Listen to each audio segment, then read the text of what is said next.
Ashama akkam jirtu kodeewwan koo annagaa kooti galata waaqayyo sinis nagaa akka taatan abdii waaqarraan qaba. Galgala kana immoo waa tokko sinitti mee buluu barbaaden dhufe. Innis maalii fi eenyuuf kan jedhuuf mana hambaa warra jirru hunduma keenyaaf jechuudha.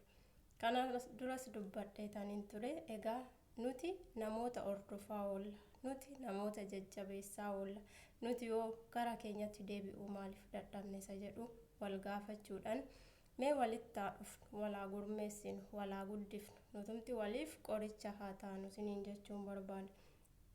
Egaa warreen kana dura hojii kana hojjechuudhaaf yaaltanii galma sinii ga'uu dide nama sin jajjabeessu nama sin bukkee dhaabbatu dhabdanii dhiistaniifis haa ta'u warreen immoo haaraa banachuus barbaaddanii akkaataan baniinsa isaallee sin harkaa bades yookiin immoo ana'uu namni na laalu na hordofu hin jiru jettanii abdii kutuun dhiistaniifis ni fayyada jedhee waan hin yaadeef jechuudha.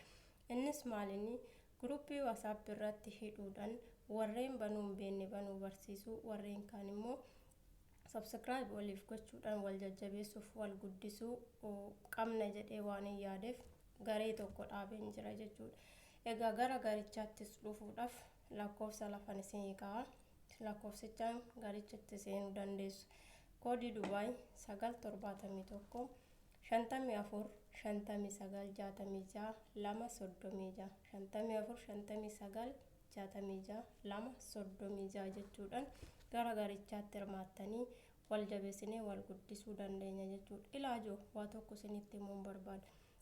Namni tokko YouTube irratti hojjetee monetize ta'ee maallaqa argachuu kan inni danda'u subscribe 1,000 fi wajjaarii 4,000 argate natti fakkaata. Maarree nuti meeqa miliyoona lakkaa'amna kan biyyoota hambaarra jirru jechuudha.